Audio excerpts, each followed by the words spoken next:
गुरुदेव भगवान से राम जी ने कहा, गुरुजी आप सबको लेकर के आए, दरस परस हुआ, बड़ा आनंद आया, अयोध्या रिक्त होगी, आप सबको लेकर के चले जाएं। गुरुदेव ने कहा कुछ दिन राम रहने दीजिए। पूरा समाज चित्रकूट में ही है। दूसरी बैठकी में, और आपको बताऊं दूसरी बैठकी में राम लक्ष्मण सीता जी नहीं है बाबू, राम लक्ष्मण सीता जी नहीं है। अयोध्या से जितने लोग गए थे इन लोगों ने अपनी एक बैठकी की, और मालूम है इस बैठकी के अध्यक्ष है गुरुदेव भगवान, और गुरु जी ने बैठते एक बात की घोषणा कर दी, राम वन में रहे अथवा राम अयोध्या में रहे। अयोध्या के राजा राम है, राजा राम सबस भगवान। घोषणा कर दिया गुरु जी ने, राम जीव नहीं है, राम भगवान है। धर्म धुरी राजा राम सबस भगवान। ब्रह्मा विष्णु महेश सूर्य चंद्रमा अरुण वरुण कुबेर पवन पावक दिक्पाल, ब्रह्मांड में ऐसा कोई नहीं है जो राम जी की आज्ञा का पालन न करता हो। पूरी सृष्टि राम की आज्ञा का पालन करती है। मैं कहता हूं हम लोगों को भी राम जी की ही आज्ञा का पालन करना चाहिए।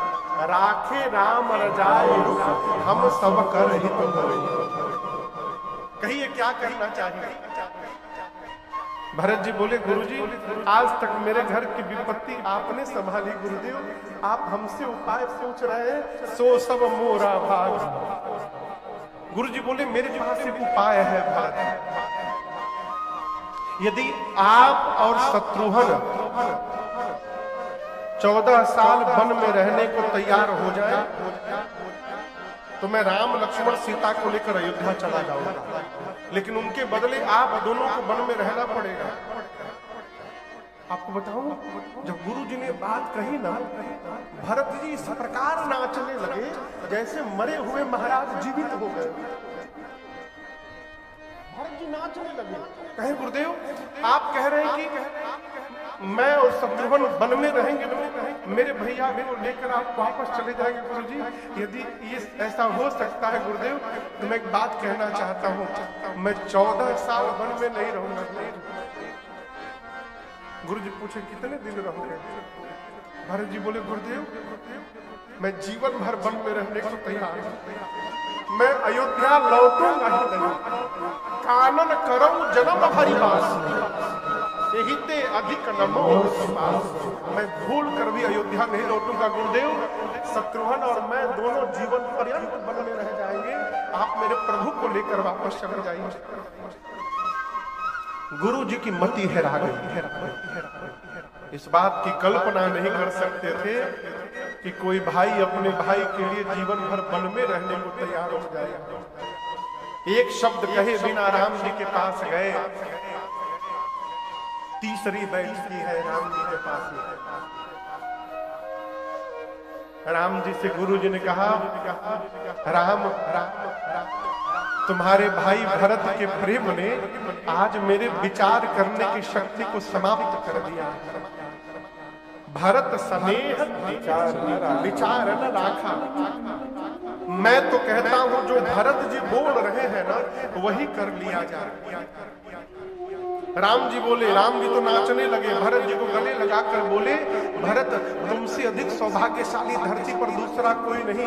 जिस शिष्य की प्रशंसा उसका सदगुरु कर रहा हो उससे सौभाग्यशाली दूसरा कोई नहीं हो सकता। राउर जा पर को कही सकई भरत कर। राम जी बोले ठीक है गुरु जी, मैं भी वही करूंगा जो भरत जी कहेंगे। गुरुदेव ने भरत जी से कहा, भरत ऐसा अवसर दोबारा नहीं मिलेगा लाला, जो जो कहना है आज कह दीजिए। भरत जी खड़े हुए हाथ जोड़कर कहते, मैं क्या कहूं? कहब मोर मुनिनाथ,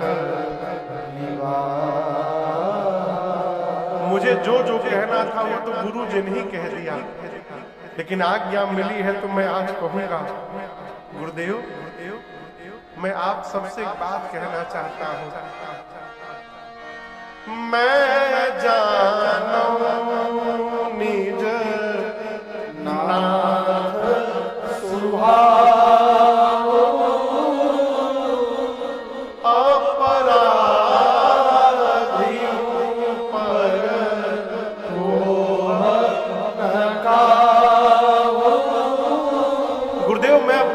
का स्वभाव जानता हूं। ये अपराधी पर भी क्रोध नहीं करते हैं, मैं तो इनका भाई हूं। पूरी सभा को मैं एक बात बताना चाहता हूं। गुरुदेव, ये बात मैंने आज तक किसी से नहीं बताई। जब हम लोग बचपन में खेलते थे ना, तो राम भैया हमसे कहते थे कि लक्ष्मण और मैं एक दल में रहेंगे, भरत तुम और शत्रुघ्न विरोधी दल में रहो। तो मैं भैया से कहता था, भैया मैं तो सपने में भी आपके विरोध में नहीं खड़ा हो सकता हूँ, आप मुझे विरोधी दल में क्यों भेज रहे हैं? तब राम भैया कहते थे कि भरत, सामने के दल में रहोगे ना तो मैं तुमको देखता रहूंगा, तुम अपने भैया राम को देखते रहोगे, हम दोनों एक दूसरे को देखते रहेंगे। और गुरुदेव, मैं सत्य बताता हूँ, मैं तो अपने भैया को ही देखता रह जाता था और मैं हारने लगता था। लेकिन आज मैं बताना चाहता हूँ, मैं आज तक कभी जीता नहीं था। हारे हुए भरत को भैया ने जिताया है स्वयं भास्कर। हारे हुए खेल में जिता वही। और पूरी अयोध्या में घूम घूम कर कहते थे, मेरा भरत मेरे से भी अच्छा खेलने लगा, मेरे भरत ने मुझे आज हरा दिया। मैं कभी जीता नहीं था गुरुजी। इतना प्रेम न जाने किसकी नजर लग गई गुरुदेव, मेरे कारण मेरे प्रभु को वन में आना पड़ा। गुरुदेव ने भरत जी को संभाला। राम जी ने कहा, भरत, संसार के जितने पुण्यशाली जीव हैं आपके चरण के धूल के बराबर नहीं है। पुण्य से लोक ताप। और रही बात मेरी माँ कैकेयी की, तो मेरी माँ कैकेयी का कोई अपराध नहीं है। मेरी माँ को वही दोष देगा जिसने अपने जीवन में कभी श्रेष्ठ की सेवा की। माँ का कोई अपराध नहीं। भरत जी पिताजी को वचन से प्रेम था, प्राण से प्रेम नहीं था। इसलिए पिताजी ने मेरा त्याग कर दिया, प्राण का त्याग कर दिया, लेकिन वचन का त्याग नहीं किया। वही वचन मानकर मैं वन में आया। परंतु पिताजी का वचन छोड़ने में जितना सोच हो रहा है, उससे अधिक संकोच आज आपकी दशा देखकर से हो रहा है।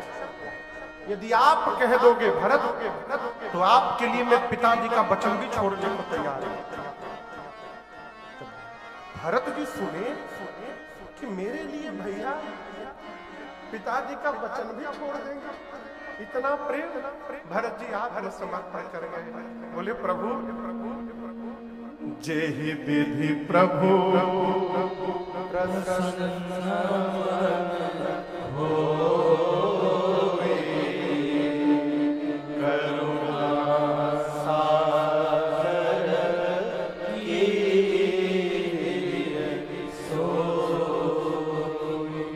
अभी भरत जी बोले ही थे, तब तक मिथिला के समाज के दूत आ गए, सूचना दिए। जनक जी महाराज समाज के साथ आए हैं। राम जी ने दौड़ कर जाकर स्वागत किया, ले आए, उचित स्थान दिया है। 4 दिन बाद सीता जी की मां सुनैना जी कौशल्या जी से मिलने गई और जाकर कही, बहन, कौशल्या जी ने कहा सुनैना जी से, बहन महाराज से कुछ कहिए, ऐसा महाराज करे कि राम लक्ष्मण को छोड़ के भरत को साथ में रखे, क्योंकि मुझे राम की चिंता नहीं है, मुझे अपने भरत की चिंता हो रही है। सुनैना जी ने समझाया, सीता मैया को लेकर गई। और आप दर्शन करिए, जिस बेटी को दुल्हन के रूप में विदा किया हो, वही बेटी जब तपस्विनी के रूप में दिखाई पड़ी। महाराज जनक अपने संस्कार के वृक्ष को देखकर गदगद हो गए और मेरी मां किशोरी जी को हृदय से लगाकर बोल पड़े, पुत्री पवित्र किए,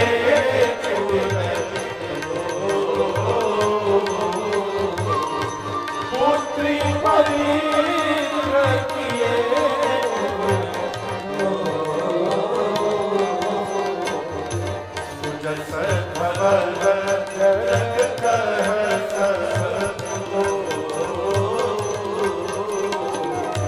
सुजस धवल